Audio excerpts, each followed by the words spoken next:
The second thing is the action of collection. Section 4, which indicates that if an inmate died in the custody of the detention center, we have a right to go after his property. Even though there's a family living there, his family, his home place, we have a right to go against his property and put their kids out on the street because of what has happened inside the jail. And I don't think that's right. While we got them in there, we're scamming them enough. So I think to remove Section 4 and Section B would help out a great deal.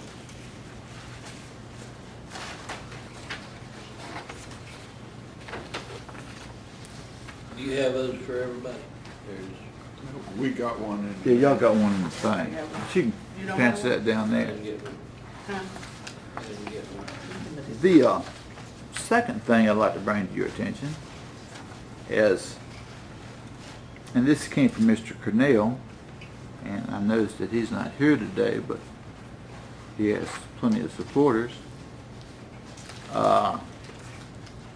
$2.6 million over the 6 years, and then $783,000 of that went to the general fund out of the $2.6 million, which is general fund, and $81 million worth of expenditures. The other $1.9 million basically stayed within the detention center, and this is used for a variety of different things with the detention center for the benefits of the inmates. Now, it says here that detention center has $1.9 million, but at their last balance shows they only have $268,000, $759.48. That's a big difference between the 1.9 million. And I'd like to find out what happened to the other $1 million within this time span. And the only one I know to ask is Mr. Dorriety. Mr. Doherty, are you prepared to answer? I'm not. We'd need to get an answer from, I probably need assistance from Mr. Hensley from the finance side of the house. But we can show records of anything that would, money come in, money went out, everything that happened.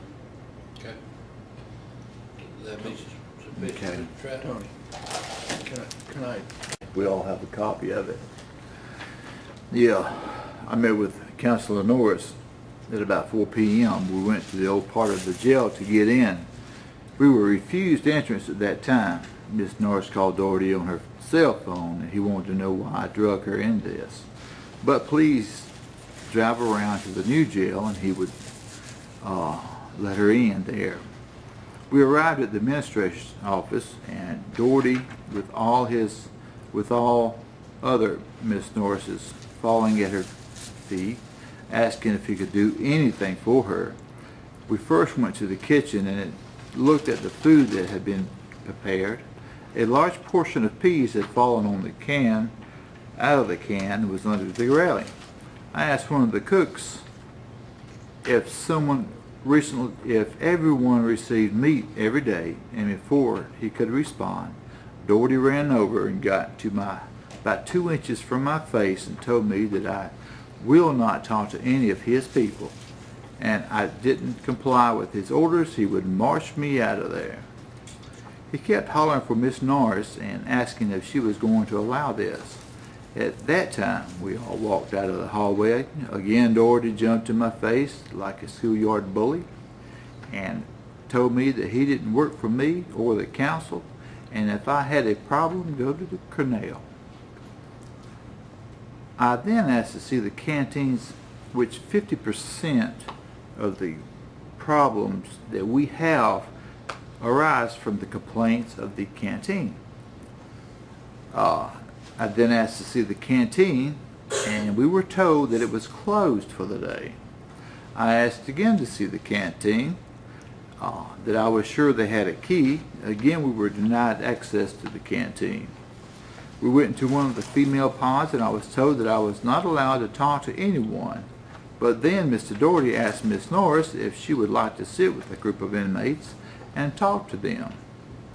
I asked about the $5 charge that the other 50% of all the complaints I get, and I asked him about that, and I asked to see some printouts with just the $5 showing and how often, but I was told no one knew how to operate the computer. One girl walked up and tried to talk to me, but was scolded and was told no. All during this investigation, Dorriety walked with Miss Norris and introduced her to all of the staff and inmates, but completely ignored my presence. Dorriety had a Lieutenant Smith to stay by my side during the full investigation to run interference when I wanted to see something. One of the major concerns from the inmates was no soap on the showers. In one of the men's area, I found 2 showers that had soap. The infirmary showers had no soap. The mental ward had no soap. Red Pod had no soap. And as a matter of fact, out of all these showers that I checked, only 2 had soap. This investigation was totally hindered by Mr. Dorriety, and he keeps saying that, you know, he doesn't work for me, or he works for the council, but these people have to understand, all of these supervisors and department heads, that they ultimately work for the citizens of Greenville County. Now, a lot of them has forgotten, and I see that daily. But Mr. Dorriety, I really think that you should kind of back up and regroup and think this thing through here. You do work for the citizens. You work for these people out here. You work for the inmates. Your job is to take care of these people. Your job is not to bully them and not to try to scam them every way you can. So I want you to know that's how I feel about the situation.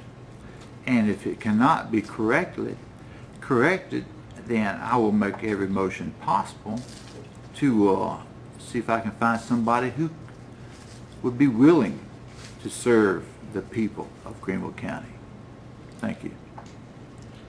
Mr. Dorriety?